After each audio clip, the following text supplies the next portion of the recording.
വീടിനേക്കാൾ സുരക്ഷിതമായ ഒരിടം കുട്ടികൾക്കില്ല.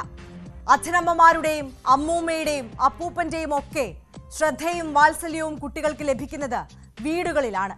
എന്നാൽ വീട്ടിൽ പോലും സുരക്ഷയില്ലെങ്കിലോ? 3ാം ക്ലാസ് വിദ്യാർത്ഥിയെ രണ്ടാനച്ഛൻ വീട്ടിൽ വെച്ച് പൊള്ളലേൽപ്പിച്ചത് കഴിഞ്ഞ ദിവസമാണ്. ഗുരുതരമായി പൊള്ളലേറ്റ കുട്ടിയെ വിദ്യാഭ്യാസ മന്ത്രി സന്ദർശിച്ചു. കുട്ടികളെ ഉപദ്രവിക്കുന്നത് ആരായാലും അവർക്കെതിരെ ശക്തമായ നടപടി സ്വീകരിക്കുമെന്ന് മന്ത്രി ഉറപ്പും നൽകി. അതേസമയത്താണ് എറണാകുളത്ത് അമ്മൂമ്മയുടെ ആൺ സുഹൃത്ത് 14-കാരന് നിർബന്ധിച്ച് ലഹരി നൽകിയത്. ആത്മഹത്യ ചെയ്യാൻ കിണറ്റിൽ ചാടിയ കണ്ണൂർ പരിയാരം സ്വദേശിയായ അമ്മ കുട്ടികളെയും കൂടെ കൂട്ടി. 6 വയസ്സുള്ള മകൻ മരിച്ചു. മകൾ ചികിത്സയിലാണ്. അമ്മയ്ക്കെതിരെ പോലീസ് കൊലക്കുറ്റത്തിന് കേസെടുത്തിരിക്കുകയാണ്. രണ്ടാനമ്മയും രണ്ടാനച്ഛനും അമ്മയുടെ ആൺ സുഹൃത്തും മാത്രമല്ല, അമ്മൂമ്മയുടെ ആൺ സുഹൃത്തുക്കൾ വരെ കുഞ്ഞുങ്ങളെ ഉപദ്രവിക്കുന്ന കാലമാണ്. വീട്ടിനകത്തെ ക്രൂരതകളടക്കം കുറ്റകൃത്യങ്ങൾ വിശദമായി പരിശോധിക്കുകയാണ് പോലീസ് പെട്രോൾ. സ്വാഗതം.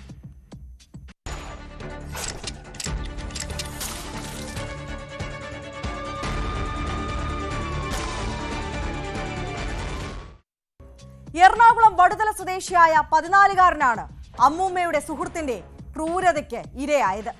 ഭീഷണിപ്പെടുത്തി മദ്യം കുടിപ്പിച്ചെന്നും കഞ്ചാവ് വലിക്കാൻ നിർബന്ധിച്ചെന്നുമാണ് കുട്ടി പോലീസിനോട് പറഞ്ഞത്. ലഹരി വാങ്ങാൻ തന്നെ കൂടെ കൂട്ടുമായിരുന്നു. വീട്ടിലുള്ളവർ ബഹുമാനിക്കുന്ന ഒരാളെ ഒരു സ്കൂൾ കുട്ടി എങ്ങനെ എതിർക്കും? ഭയന്ന് കഴിഞ്ഞ നാളുകൾക്കൊടുവിൽ പരാതി പോലീസിന് മുന്നിലെത്തി. കുടുംബത്തിന്റെ പരാതിയിൽ തിരുവനന്തപുരം സ്വദേശി പ്രവീൺ അലക്സാണ്ടറിനെ എറണാകുളം നോർത്ത് പോലീസ് അറസ്റ്റ് ചെയ്തു.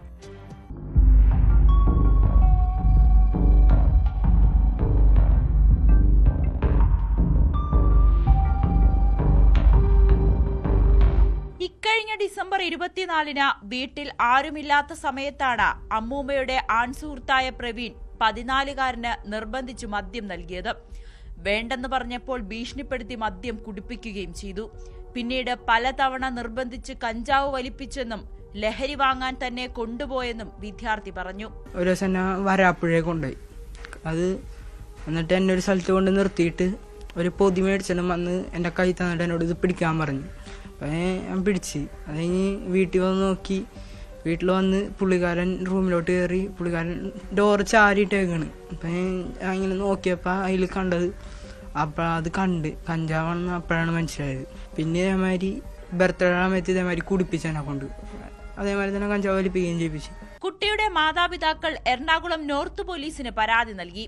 പോലീസ് കേസെടുത്തതിന് പിന്നാലെ പ്രവീൺ വധിക്കുമെന്ന് ഭീഷണിപ്പെടുത്തിയതായി കുട്ടിയുടെ അമ്മ പറഞ്ഞു. ജയിലിൽ കുറച്ച് നാളല്ലേ കിടക്കത്തുള്ളൂ. ആ കിടന്നു കഴിഞ്ഞാൽ പുറത്തിറങ്ങി കഴിഞ്ഞാൽ എന്നെയും അമ്മേനെയും മോനെയും കൊല്ലുമെന്നാണ് അവർ പറഞ്ഞുകൊണ്ടുപോയത്. ജുവനൈൽ ജസ്റ്റിസ് ആക്ട് പ്രകാരവും ഭീഷണിപ്പെടുത്തിയെന്ന വകുപ്പ് പ്രകാരവുമാണ് പ്രവീണിനെതിരെ കേസെടുത്തിരിക്കുന്നത്.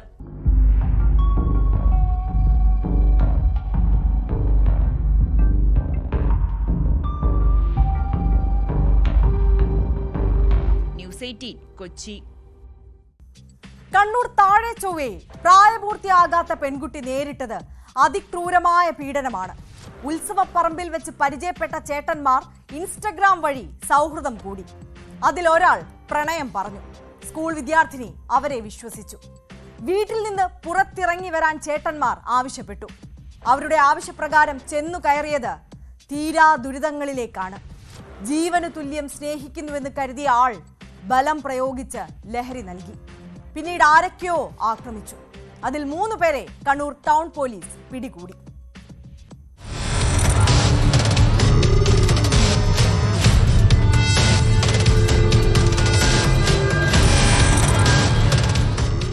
ചൊവ്വ സ്വദേശി വി സംഗീത്, എടച്ചോവയിലെ കെ അഭിഷേക്, വൈദ്യർപീടിക സ്വദേശി പി ആകാശ് എന്നിവരെയാണ് Kannur town police inspector Sreejith കൊടേരിയുടെ നേതൃത്വത്തിലുള്ള സംഘം അറസ്റ്റ് ചെയ്തത്.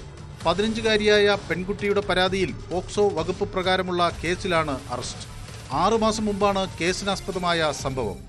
ഉത്സവപ്പറമ്പിൽ നിന്ന് പരിചയപ്പെട്ട പെൺകുട്ടിയുമായി സമൂഹ മാധ്യമങ്ങളിലൂടെ അടുപ്പം സ്ഥാപിച്ച പ്രതികളിൽ ഒരാൾ പ്രണയം നടിച്ച് ലോഡ്ജിലെത്തിക്കുകയായിരുന്നു. പ്രതികൾ ബലം പ്രയോഗിച്ച് മയക്കുമരുന്ന് നൽകി പീഡിപ്പിച്ചുവെന്നാണ് പരാതി.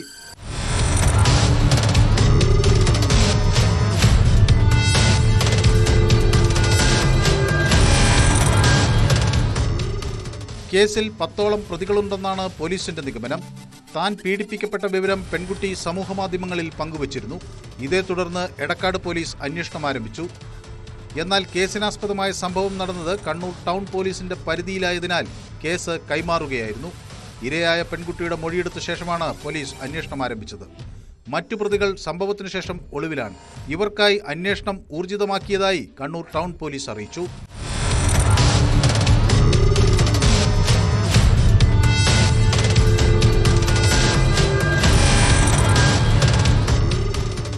ന്യൂസ് 18 കണ്ണൂർ. ലഹരി നാടെങ്ങും ലഭ്യമാകുമ്പോഴാണ് കുട്ടികൾ വീടിനകത്തും പുറത്തുമെല്ലാം വിവിധ തരത്തിൽ പീഡിപ്പിക്കപ്പെടുന്നത്. ലഹരി വിൽപ്പനക്കാർ നാടെങ്ങും വിലസുകയാണ്.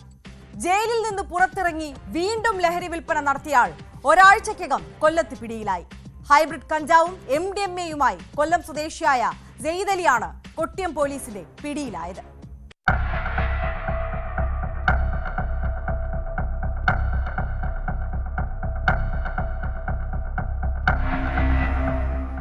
കൊല്ലം ഉമയനെല്ലൂർ സ്വദേശി സെയ്ദ് അലിയാണ് പിടിയിലായത്. ഇയാളുടെ വീട്ടിൽ നടത്തിയ പരിശോധനയിൽ ഹൈബ്രിഡ് കഞ്ചാവും MDMAയും കണ്ടെടുത്തു.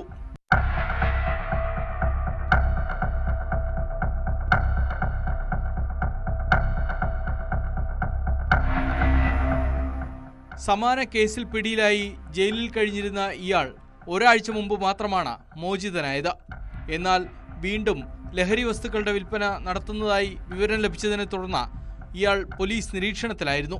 ചാത്തന്നൂർ ACP അലക്സാണ്ടർ തങ്കച്ചന്റെ നേതൃത്വത്തിൽ ജില്ലാ ഡാൻസ് ഓഫ് സംഘവും കൊട്ടിയം പോലീസും സംയുക്തമായി നടത്തിയ അന്വേഷണത്തിലാണ് സെയ്ദ് അലി കുടുങ്ങിയത്.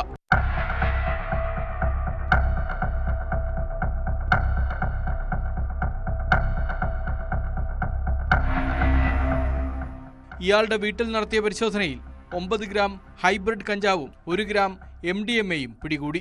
കോടതിയിൽ ഹാജരാക്കിയ പ്രതിയെ റിമാൻഡ് ചെയ്തു.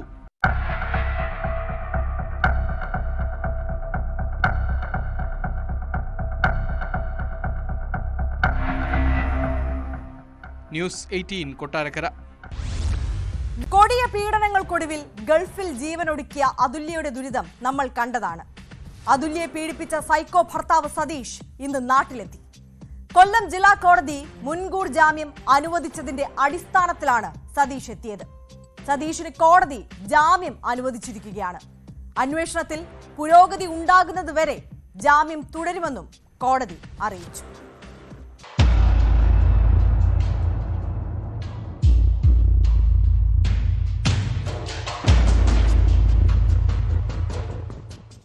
മുൻകൂർ ജാമ്യം ലഭിച്ചതിന്റെ അടിസ്ഥാനത്തിലാണ് ഇന്ന് പുലർച്ചെ സതീഷ് നാട്ടിലെത്തിയത്. വെള്ളിയാഴ്ചയാണ് ഇയാൾക്ക് കൊല്ലം ജില്ലാ കോടതി ജാമ്യം അനുവദിച്ചത്. 2 ലക്ഷം രൂപയുടെ 2 ആൾജാമ്യമാണ് ഉപാധി. അന്വേഷണത്തോട് സഹകരിക്കാൻ സതീഷ് തയ്യാറാണെന്ന് അഭിഭാഷകൻ മുനീർ അറിയിച്ചു. അതേസമയം സതീഷിന് പരമാവധി ശിക്ഷ നൽകണമെന്ന് അതുല്യയുടെ അച്ഛൻ രാജശേഖരൻ പിള്ള പറയുന്നു. പറയാനുള്ളതെന്ന് പറഞ്ഞാൽ എനിക്ക് ഇക്കാര്യത്തിൽ എൻ്റെ മകളെ അവന് കൊലപ്പെടുത്തി എന്നാണ് എൻ്റെ വിശ്വാസം. ഒരു പക്ഷേങ്കിൽ ഇത് ഹാങ് ആണെങ്കിലും അവളെ കൊണ്ട് അങ്ങനെ ചെയ്യിപ്പിച്ചതായിരിക്കും. അത്ര ക്രൂരമായിട്ട് അവളെ മാനസികമായും ശാരീരികമായും പീഡിപ്പിച്ചിട്ടുണ്ട്. അപ്പോൾ അതിന് വേണ്ടുന്ന പോലീസ് അവനെ കസ്റ്റഡിയിലെടുത്ത് അത് ചോദ്യം ചെയ്തത് അതിന്റെ സത്യാവസ്ഥ തെളിയിച്ചെടുക്കണം. മനസ്സിലായോ? അതാണ് എനിക്ക് ഇക്കാര്യത്തിൽ പറയാനുള്ളത്.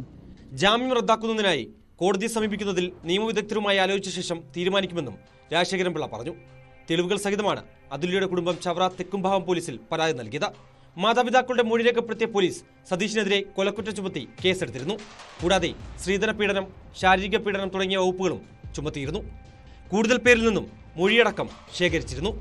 രാവിലെ തിരുവനന്തപുരം വിമാനത്താവളത്തിലെത്തിയ സതീഷിനെ വലിയതുറ പോലീസ് പിടികൂടി ക്രൈംബ്രാഞ്ച് സംഘത്തിന് കൈമാറിയിരുന്നു.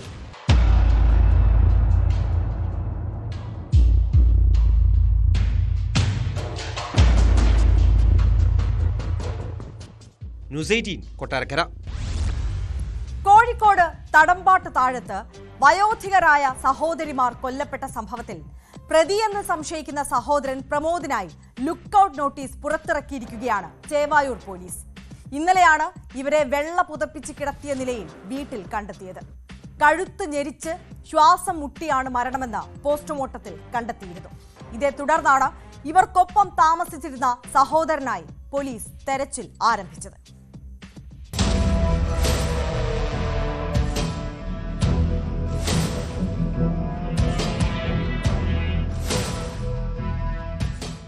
തടമ്പാട്ട് താഴം ഫ്ലോറിക്കൻ റോഡിന് സമീപം താമസിക്കുന്ന സഹോദരിമാരായ ശ്രീജയ, പുഷ്പലളിത എന്നിവരെയാണ് വാടക വീട്ടിൽ മരിച്ച നിലയിൽ കണ്ടെത്തിയത്.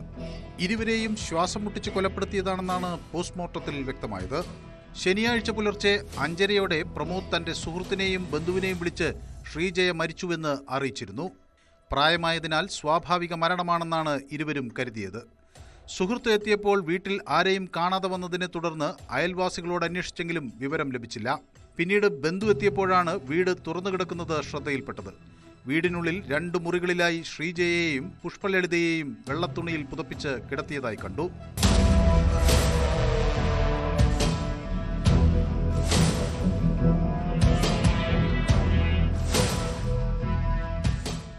നാട്ടുകാർ വിവരമറിയിച്ചതിനെ തുടർന്ന് പോലീസ് സ്ഥലത്തെത്തുകയായിരുന്നു. ബന്ധുക്കളും അയൽക്കാരും പോലീസും പ്രമോദിനെ വിളിച്ചെങ്കിലും ഇയാളുടെ ഫോൺ സ്വിച്ച് ഓഫ് ആയിരുന്നു. മൊബൈൽ ടവർ ലൊക്കേഷൻ പരിശോധിച്ചതിൽ പ്രമോദ് ഫറോക്കിലെത്തിയതായി പോലീസിന് വിവരം ലഭിച്ചു. പിന്നീട് ഇയാളുടെ ഫോൺ സ്വിച്ച് ഓഫ് ആണ്. കോഴിക്കോട്, മലപ്പുറം ജില്ലകളുടെ വിവിധ ഭാഗങ്ങളിലായി ഇയാൾക്കായി പോലീസ് തിരച്ചിൽ ഊർജിതമാക്കിയിട്ടുണ്ട്. ലുക്കൌട്ട് നോട്ടീസും പുറത്തിറക്കി. അവിവാഹിതരായിരുന്നു 3 പേരും. ശ്രീജയ ബീച്ച് ആശുപത്രിയിൽ നിന്ന് ലാസ്റ്റ് ഗ്രേഡ് തസ്തികയിൽ ജോലി ചെയ്ത് വിരമിച്ചയാളായിരുന്നു. കൊല്ലപ്പെട്ട സഹോദരിമാർക്ക് ആരോഗ്യ പ്രശ്നങ്ങൾ ഉണ്ടായിരുന്നു. കടുത്ത സാമ്പത്തിക ഞെരുക്കത്തിലായിരുന്നു പ്രമോദെന്ന് അയൽക്കാർ പോലീസിന് മൊഴി നൽകി.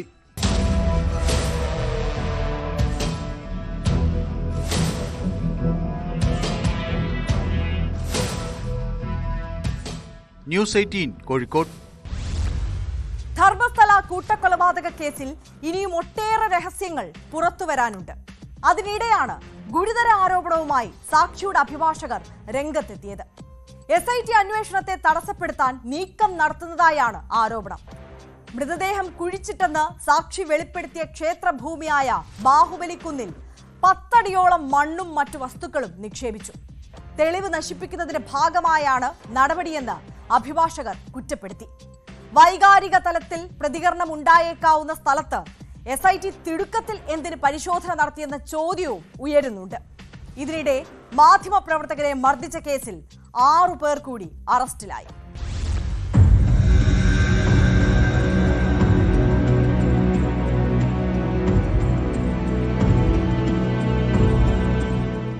കൂട്ടക്കൊലപാതക കേസിൽ SITയുടെ അപ്രതീക്ഷിത നീക്കങ്ങളാണ് കഴിഞ്ഞ ദിവസങ്ങളിൽ ധർമ്മസ്ഥലയിലുണ്ടായത്. അന്വേഷണം ക്ഷേത്രഭൂമിയിലേക്കും വ്യാപിച്ചിരുന്നു. ബാഹുബലിക്കുന്നിന് സമീപമുള്ള റോഡിനോട് ചേർന്നുള്ള സ്ഥലത്തായിരുന്നു പരിശോധന. സാക്ഷിയെയും എത്തിച്ചുകൊണ്ടുള്ള പരിശോധനയിൽ കാര്യമായ തെളിവുകൾ ലഭിച്ചിട്ടില്ലെന്നാണ് വിവരം. ഈ സംഭവത്തിലാണ് ഗുരുതര ആരോപണവുമായി സാക്ഷിയുടെ അഭിഭാഷകർ രംഗത്തെത്തിയത്. SIT അന്വേഷണത്തെ തടസ്സപ്പെടുത്താൻ നീക്കം നടത്തുന്നതായി അഭിഭാഷകർ ആരോപിക്കുന്നു. മൃതദേഹം കുഴിച്ചിട്ടെന്ന് സാക്ഷി വെളിപ്പെടുത്തിയ ഇവിടെ 10 അടിയോളം മണ്ണും മറ്റു വസ്തുക്കളും നിക്ഷേപിച്ചു. ഇത് തെളിവ് നശിപ്പിക്കുന്നതിന്റെ ഭാഗമായാണെന്നും ഇവർ ചൂണ്ടിക്കാട്ടുന്നു. പ്രദേശത്ത് കൂടുതൽ പരിശോധന നടത്തണമെന്നാണ് ഇവരുടെ ആവശ്യം. ഇതിന് SIT തയ്യാറാകുമെന്നതാണ് ഇനി കണ്ടറിയേണ്ടത്. അതേസമയം വൈകാരിക തലത്തിൽ പ്രതികരണം ഉണ്ടായേക്കാവുന്ന സ്ഥലത്ത് SIT തിടുക്കത്തിൽ എന്തിന് പരിശോധന നടത്തിയെന്ന ചോദ്യവും ഉയരുന്നുണ്ട്. സാക്ഷി ചൂണ്ടിക്കാട്ടിയ മാർക്ക് ചെയ്ത ഇടങ്ങളിലെ പരിശോധന ബാക്കി നിൽക്കെയാണ് ക്ഷേത്രഭൂമിയിൽ SITയുടെ അപ്രതീക്ഷിത പരിശോധന നടന്നത്. മധുവിധു ആഘോഷിക്കാനെത്തിയ നവവധൂവരന്മാരെ കൊലപ്പെടുത്തി ഇവിടെ കുഴിച്ചിട്ടിട്ടുണ്ട് എന്നാണ് സാക്ഷിയുടെ മൊഴി. 2014 കാലഘട്ടത്തിലാണ് സംഭവം.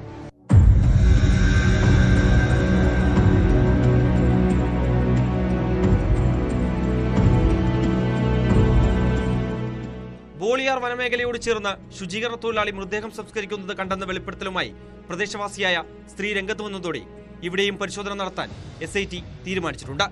മൃതദേഹം സംസ്കരിച്ചതിനു ശേഷം ഇവരുടെ വീട്ടിലെത്തിയ ഇയാൾ കുടിക്കാനും തൂമ്പ കഴുകാനും വെള്ളം ആവശ്യപ്പെട്ടതായും മൊഴിയിലുണ്ട്.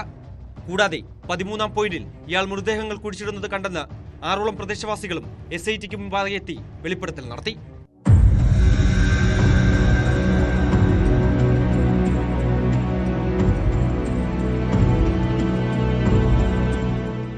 ഇതിനിടെ മാധ്യമപ്രവർത്തകരെ ആക്രമിച്ച സംഭവത്തിൽ 6 പേരെ പോലീസ് അറസ്റ്റ് ചെയ്തു. ധർമ്മസ്ഥല സ്വദേശികളായ പത്മപ്രസാദ്, സുഹാസ്, ഉജ്ജിരെ സ്വദേശി കലന്തർ പുട്ടുമോൻ, കലേഞ്ച സ്വദേശി ചേതൻ, ധർമ്മസ്ഥല സ്വദേശി ശശിധർ, കൽമംഗ സ്വദേശി ഗുരുപ്രസാദ് എന്നിവരെയാണ് അറസ്റ്റ് ചെയ്തത്. കോടതി ഇടക്കാല ജാമ്യം അനുവദിച്ച ഇവരോട് 11-ന് ബെൽത്തങ്ങാടി കോടതിയിൽ ഹാജരാകാനും നിർദ്ദേശിച്ചു. ആഗസ്റ്റ് 6-ന് ധർമ്മസ്ഥലയിലെ പങ്കല ക്രോസിന് സമീപമാണ് അക്രമ സംഭവങ്ങൾ അരങ്ങേറിയത്. കുഡ്ല റാംപേഷ്, യുണൈറ്റഡ് ന്യൂസ്, സഞ്ചാരി ന്യൂസ് എന്നീ യൂട്യൂബ് ചാനലുകളിലെ മാധ്യമപ്രവർത്തകരാണ് ആക്രമണത്തിന് ഇരയായത്. 50ഓളം പേർ ചേർന്നാണ് ഇവരെ മർദ്ദിച്ചത്. വാർത്താ ചിത്രീകരണത്തിന് ഇടയിലായിരുന്നു മാധ്യമപ്രവർത്തകർക്ക് നേരെയുള്ള കയ്യേറ്റം. രജത് കിഷൻ എന്ന ബിഗ് ബോസ് കന്നഡയിലെ മത്സരാർത്ഥി സൗജന്യയുടെ കുടുംബത്തെ കാണാനെത്തിയിരുന്നു. ഇയാളുടെ പ്രതികരണം എടുക്കുന്നതിനിടയിലാണ് മാധ്യമപ്രവർത്തകർക്ക് നേരെ ആക്രമണം ഉണ്ടായത്. ഉപകരണങ്ങളും വാഹനങ്ങളും സംഘം തകർത്തിരുന്നു.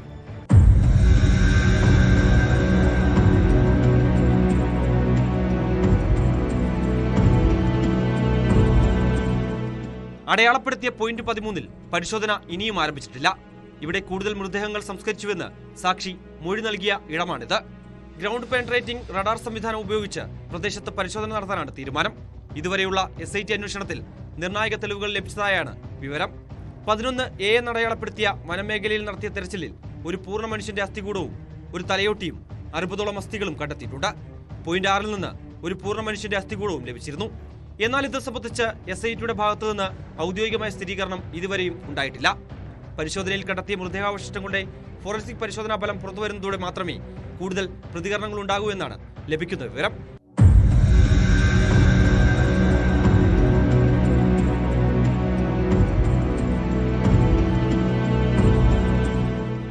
ധർമ്മസ്ഥലയിൽ നിന്നും ക്യാമറമാൻ അഖിലോട്ടു പാറയ്ക്കൊപ്പം KV ബൈജു, ന്യൂസ് 18. തട്ടിപ്പുകൾ പല തരത്തിലാണ്. വിശദമായ അന്വേഷണത്തിനൊടുവിൽ ന്യൂസ് 18 കണ്ടെത്തിയത് സംവരണ ആനുകൂല്യങ്ങൾക്കായി സംസ്ഥാനത്ത് വ്യാപക ജാതി മാറ്റ തട്ടിപ്പ് നടക്കുന്നുവെന്ന വിവരമാണ്. ലത്തീൻ കത്തോലിക്ക സർട്ടിഫിക്കറ്റ് നേടിയെടുക്കുന്നത് വ്യവസ്ഥകൾ ദുരുപയോഗം ചെയ്താണെന്നും വ്യക്തമാകുന്നു. സർക്കാർ ജോലിയും വിദ്യാഭ്യാസ ആനുകൂല്യങ്ങളുമൊക്കെ ഇത്തരത്തിൽ വ്യാജ സർട്ടിഫിക്കറ്റ് ഉപയോഗിച്ച് നേടിയെടുത്തവർ നിരവധിയാണ്. നാടാർ, ഈഴവ, പരിവർത്തിത ക്രൈസ്തവർ, SIUC, RC തുടങ്ങിയ വിഭാഗങ്ങളിലുള്ളവരൊക്കെ ലത്തീൻ വിഭാഗത്തിലേക്ക് മാറിയിട്ടുള്ളതായി ന്യൂസ് 18 അന്വേഷണത്തിൽ വ്യക്തമായി. വ്യാജ ജാതി സർട്ടിഫിക്കറ്റുകൾ നേടിയെടുക്കുന്നത് മുമ്പൊക്കെ ഒറ്റപ്പെട്ട സംഭവമായിരുന്നെങ്കിൽ ഇന്നത് വളരെ വ്യാപകമായിരിക്കുന്നു. അതിന്റെ ഞെട്ടിക്കുന്ന തെളിവുകളാണ് ന്യൂസ് 18 പുറത്തുവിടുന്നത്.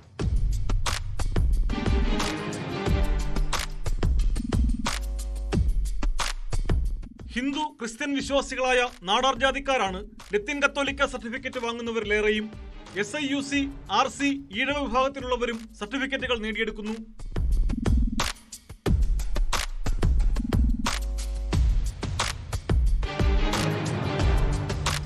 ലത്തീൻ സമുദായാംഗമാണെന്ന സർട്ടിഫിക്കറ്റ് താലൂക്ക് ഓഫീസിൽ നിന്ന് സ്വന്തമാക്കിയ ശേഷം SSLC ബുക്കിൽ ജാതി തെറ്റായി രേഖപ്പെടുത്തിയതാണെന്നും അത് തിരുത്തുന്നതായും ഗസറ്റിൽ വിജ്ഞാപനം ചെയ്യും. ബിഷപ്പുമാർ നൽകുന്ന സർട്ടിഫിക്കറ്റ് സഹായരേഖയായി പരിഗണിച്ച് റവന്യൂ അധികൃതർ പ്രാദേശിക അന്വേഷണം നടത്തിയാണ് സർട്ടിഫിക്കറ്റ് നൽകേണ്ടത്. എന്നാൽ ഏതാനും ആഴ്ചകൾ പള്ളിയിൽ പോയാൽ ആർക്കും വികാരിയുടെ കത്തും തുടർന്ന് ബിഷപ്പിന്റെ സർട്ടിഫിക്കറ്റും ലഭിക്കുമെന്ന് നാടാർ ജാതിയിൽ ജനിച്ച് ലത്തീൻ കത്തോലിക്ക വിഭാഗത്തിലേക്ക് മാറിയ യുവാവ് ന്യൂസ് 18 വെളിപ്പെടുത്തി. അതായത് അതിൽ ഉണ്ടായിരുന്നവർക്ക് പ്രത്യേകിച്ച് പൈസ കൊടുക്കേണ്ടിയില്ലായിരുന്നു. അല്ലാതെ പുറത്തുനിന്ന് വരുന്ന ആൾക്കാർ ഇത് അവരുടെ കുടുംബരേഖ അവർ ചേർക്കുകയും ആ കുടുംബരേഖയ്ക്ക് അവർക്ക് പ്രത്യേകിച്ച് പൈസ കൊടുത്തവർ ആ ഒരു രേഖയിലോട്ട് കയറ്റണമല്ലോ, അങ്ങനെ അവർ ചെയ്യുന്നുണ്ടായിരുന്നു. പിന്നെ ഇത് ബിഷപ്പ് ഹൗസിൽ നമ്മൾ കൊണ്ട് കത്ത് കൊടുക്കുകയും അവിടെ ജസ്റ്റ് ഒരു ഫീസായിട്ട് ജസ്റ്റ് വാങ്ങിക്കുകയും ചെയ്യും. അത് ഒരു 150-200 രൂപ ആ രൂപ റേഞ്ചിലായിരിക്കും ഞാൻ കൊടുത്ത് വാങ്ങിച്ചത്. ഇപ്പം നിങ്ങൾ ക്രിസ്ത്യൻ വിശ്വാസി ആയതുകൊണ്ട് ആ പ്രശ്നം ഉണ്ടായില്ല, പക്ഷെ അങ്ങനെ അല്ലാത്തവർക്കാകുമ്പം മറ്റ് പണം കൊടുത്താൽ കിട്ടുമെന്നാണ് പറയുന്നത്. അങ്ങനെയാണ്. അതിൽ കുറച്ച് പേര് അങ്ങനെ ഞങ്ങളുടെ പള്ളിയിൽ തന്നെ 2-3 പേര് ഹിന്ദുക്കളായിരുന്നിട്ട് ലാറ്റിൻ കാത്തലിക്കായിട്ട് മാറി വന്നവരുമുണ്ട്. അത് മറ്റ് സമുദായത്തിൽപ്പെട്ടവർ, നാടാറല്ലാതെ മറ്റ് സമുദായത്തിൽപ്പെട്ട ആൾക്കാരും ഇതുപോലെ ലാറ്റിൻ കാത്തലിക്ക്, അത് ക്രിസ്ത്യൻ വിശ്വാസം വന്ന് ലാറ്റിൻ കാത്തലിക്കായിട്ട് സർട്ടിഫിക്കറ്റ് വരുമ്പോൾ ലാറ്റിൻ കാത്തലിക് എന്നായിട്ട് അടുത്ത് വരുന്നത്. ഇങ്ങനെ പലരും സർക്കാർ ജോലിയൊക്കെ സമ്പാദിച്ചിട്ടുണ്ടോ? ഒത്തിരി പേര് അങ്ങനെ സമ്പാദിച്ചിട്ടുണ്ട്. കാരണം 4% സംവരണമല്ലേ. പല സ്വാധീനങ്ങൾ ഉപയോഗിച്ചും പണം നൽകിയും ഒക്കെ ഇത്തരത്തിൽ സർട്ടിഫിക്കറ്റ് നേടിയെടുക്കുന്നവരുമുണ്ടെന്നാണ് ആരോപണം. നിരവധി ക്രമക്കേടുകളാണ് ഇതിന്റെയൊക്കെ മറവിൽ നടക്കുന്നത്. ഇത് ഐത്തിയൂർ സ്വദേശിനി പ്രീത SIUC വിഭാഗത്തിൽ ഉൾപ്പെട്ടതാണെന്ന് 2002 CSI ബിഷപ്പ് കൊടുത്ത കത്താണ്.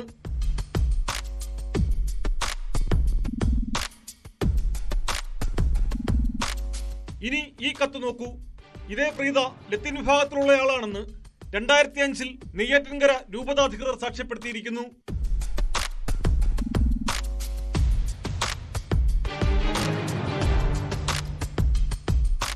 SIUCക്ക് 1% തൊഴിൽ സംവരണമെങ്കിൽ ലത്തീൻ കത്തോലിക്കയ്ക്ക് അത് 4%.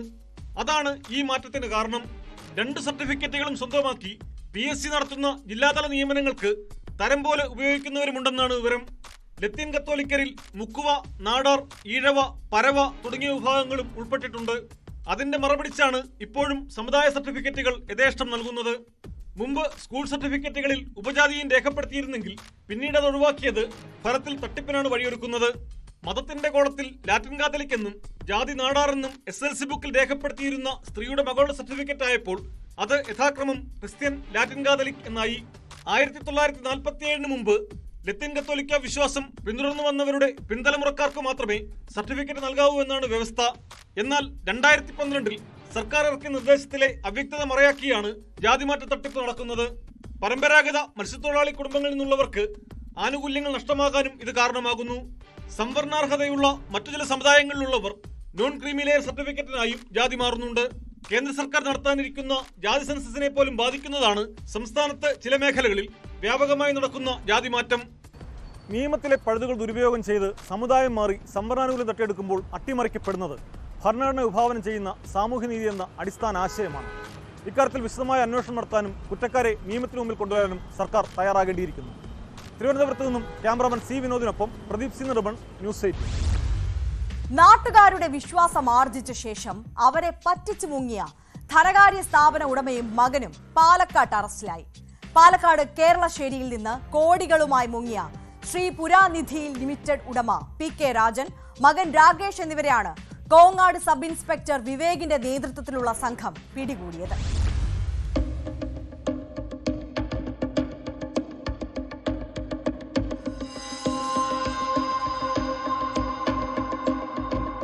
കേരളശ്ശേരി ജംഗ്ഷനിൽ പ്രവർത്തിച്ചിരുന്ന ശ്രീപുരാനിധി ലിമിറ്റഡ് ഉടമ PK രാജൻ, മകൻ രാകേഷ് എന്നിവരാണ് പാലക്കാട് ഭാഗത്ത് നിന്ന് പിടിയിലായത്.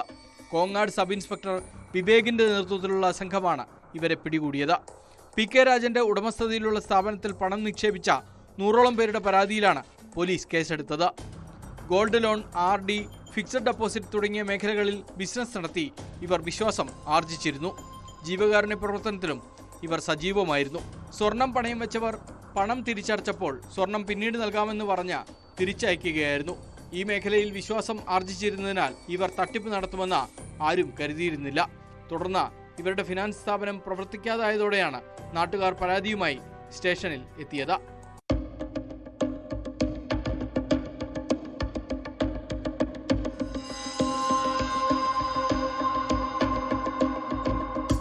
₹1 കോടി കൂടുതൽ നിക്ഷേപിച്ച 100ഓളം ആളുകളാണ് പരാതിയുമായി എത്തിയത്. സ്വർണ്ണാഭരണം പണയം വെച്ച ഒട്ടേറെ പേരും പരാതി നൽകിയിരുന്നു. പ്രതികൾക്കെതിരെ വഞ്ചനയടക്കമുള്ള വകുപ്പുകൾ ചുമത്തിയാണ് കേസെടുത്തത്. പ്രതികളെ കസ്റ്റഡിയിൽ വാങ്ങിയ ശേഷമേ കൂടുതൽ തെളിവുകൾ കണ്ടെത്താൻ കഴിയൂ എന്ന് പോലീസ് പറഞ്ഞു. കൂട്ടുപ്രതികൾക്കായി തെരച്ചിൽ ഊർജിതമാക്കിയെന്നും പോലീസ് അറിയിച്ചു.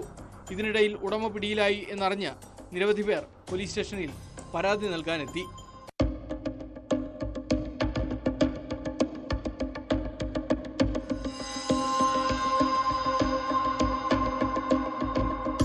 ന്യൂസ് 18 പാലക്കാട്. സാധാരണക്കാരെ പറ്റിക്കുന്ന സാമ്പത്തിക കുറ്റവാളികളുടെ എണ്ണം കൂടി വരികയാണിപ്പോൾ. പാവപ്പെട്ട ലോട്ടറി ടിക്കറ്റ് വിൽപ്പനക്കാരെ പോലും പറ്റിക്കുന്നവരുണ്ട്. സമ്മാനാർഹമായ ടിക്കറ്റ് ലഭിച്ചു എന്ന് തെറ്റിദ്ധരിപ്പിച്ചാണ് ലോട്ടറി വിൽപ്പനക്കാരിൽ നിന്നും 5000 രൂപ തട്ടിയെടുത്തത്. പത്തനംതിട്ട അഴൂരിൽ ശാരീരിക അവശതകളുള്ള രാധാകൃഷ്ണനെയാണ് കബളിപ്പിച്ചത്. തട്ടിപ്പാണെന്ന് മനസ്സിലായതിന് പിന്നാലെ പത്തനംതിട്ട പോലീസിൽ പരാതി നൽകിയെങ്കിലും പ്രതിയെ പിടികൂടാനായില്ല.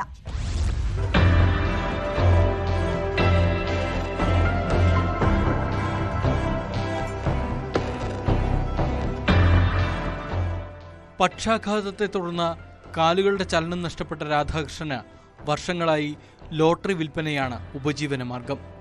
കഴിഞ്ഞ തിങ്കളാഴ്ച നറുക്കെടുത്ത ഭാഗ്യധാരയിൽ 5000 രൂപയുടെ സമ്മാനം ലഭിച്ചു എന്ന് അവകാശപ്പെട്ടാണ് യുവാവ് എത്തിയത്. BL 338764 എന്ന സംഖ്യയായിരുന്നു ഭാഗ്യക്കുറിയിൽ രേഖപ്പെടുത്തിയിരുന്നത്. സമ്മാനാർഹമായ ടിക്കറ്റെന്ന് കരുതി രാധാകൃഷ്ണൻ പണം കടം വാങ്ങി യുവാവിന് നൽകി. എന്നാൽ പിന്നീട് ഏജന്റിനെ സമീപിച്ചപ്പോഴാണ് തട്ടിപ്പ് മനസ്സിലായത്.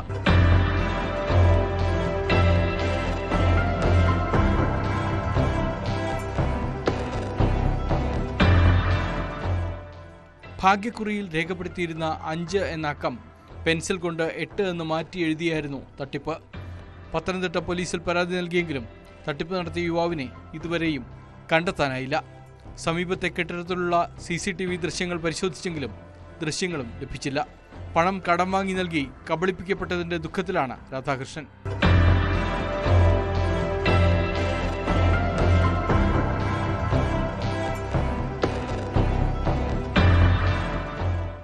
ന്യൂസ് 18 പത്തനംതിട്ട. വയോധികരോട് പോലും ക്രൂരത കാട്ടുന്ന കൊള്ളക്കാരുണ്ട്. തിരുവനന്തപുരം മംഗലപുരത്ത് വയോധികയുടെ കഴുത്തിലെ മാല പൊട്ടിച്ച 2 അംഗ സംഘത്തിലെ ഒരാൾ പിടിയിലായി. ഐലം സ്വദേശി വിഷ്ണുവിനെയാണ് മംഗലപുരം പോലീസ് അറസ്റ്റ് ചെയ്തത്.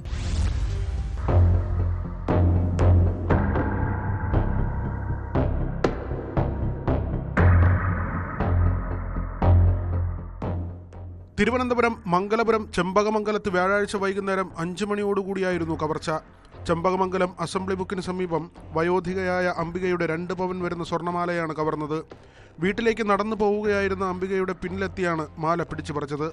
അംബിക പിന്നാലെ ഓടിയെങ്കിലും സ്റ്റാർട്ട് ചെയ്തിരുന്ന ബൈക്കിൽ ഓടിക്കയർ പ്രതികൾ രക്ഷപ്പെട്ടു. പരിസരത്ത് ആളില്ലെന്ന് ഉറപ്പുവരുത്തിയ ശേഷമായിരുന്നു കവർച്ച നടത്തിയത്. ഇതിനായി വളരെ നേരം ഇവർ വഴിയിൽ കാത്തു നിൽക്കുകയായിരുന്നു. CCTV ദൃശ്യങ്ങളുടെയും ശാസ്ത്രീയ തെളിവുകളുടെയും അടിസ്ഥാനത്തിലായിരുന്നു അന്വേഷണം. ആറ്റിങ്ങൽ DYSPയുടെ നേതൃത്വത്തിലുള്ള ടീം രൂപീകരിച്ചാണ് പ്രതികൾക്കായി തിരച്ചിൽ നടത്തിയത്. കിളിമാനൂരിൽ നിന്നും മോഷ്ടിച്ച ബൈക്കിലാണ് പ്രതികൾ മാല പൊട്ടിക്കാനെത്തിയതെന്ന് വ്യക്തമായി.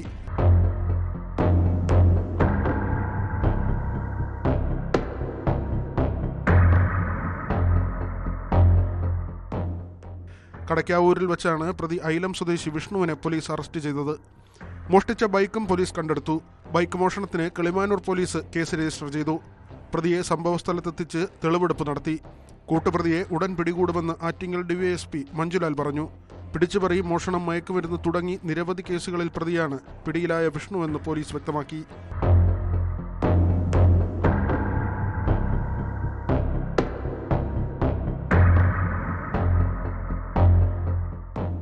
ന്യൂസ് 18 തിരുവനന്തപുരം.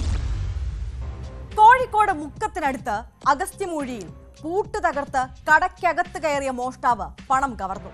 തിരുവമ്പാടി റോഡിലെ അബി സ്റ്റോറിലാണ് മോഷണം നടന്നത്. മോഷണത്തിന്റെ CCTV ദൃശ്യങ്ങൾ പോലീസ് പരിശോധിച്ചു വരികയാണ്.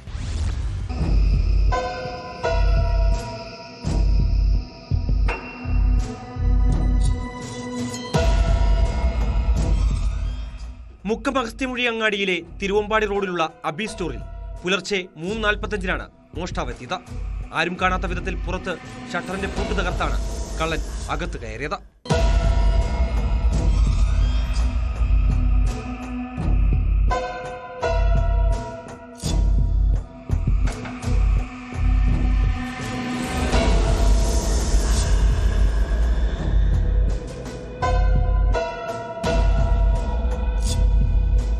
അകത്ത് കയറിയ ശേഷം ഷട്ടർ താഴ്ത്തിയായിരുന്നു കവർച്ച. കടയിലെ കബോർഡിന്റെ ഡ്രോയർ തുറന്ന് അതിലുണ്ടായിരുന്ന പണം കവർന്നു.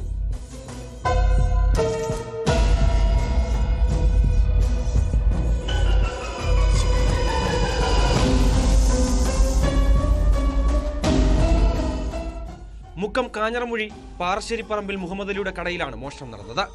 6000 രൂപയാണ് മോഷണം പോയതെന്ന് കടയുടമയുടെ മകൻ അജാസ് പറഞ്ഞു.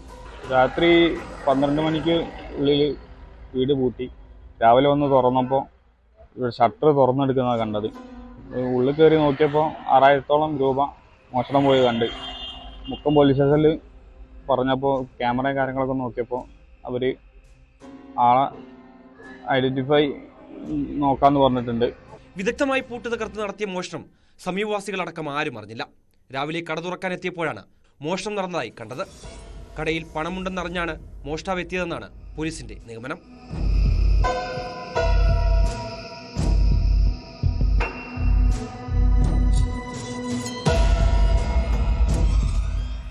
ന്യൂസ് 18 മുക്കം. കുറ്റവാളികളെ നിയമത്തിന് മുന്നിൽ കൊണ്ടുവന്നാൽ മാത്രമേ കുറ്റവാസനകൾ കുറച്ചുകൊണ്ടുവരാൻ കഴിയുകയുള്ളൂ. കുറ്റവാളികൾ മാതൃകാപരമായി ശിക്ഷിക്കപ്പെടുകയും വേണം. അതേസമയം ഏതു തരം ക്രൂരത നേരിട്ടാലും ആത്മഹത്യ ഒരു പരിഹാര മാർഗമായി ആരും കാണരുത്. നിങ്ങളെ ദ്രോഹിക്കുന്നവരെക്കാൾ അത്തരം സന്ദർഭങ്ങളിൽ ഓർക്കേണ്ടത് നിങ്ങളെ സ്നേഹിക്കുന്നവരുടെയും നിങ്ങളുടെ സ്നേഹം ആഗ്രഹിക്കുന്നവരുടെയും മുഖമാണ്. അതോർക്കുന്ന ആർക്കും ജീവനൊടുക്കാമെന്ന് ചിന്തിക്കാനാവില്ല.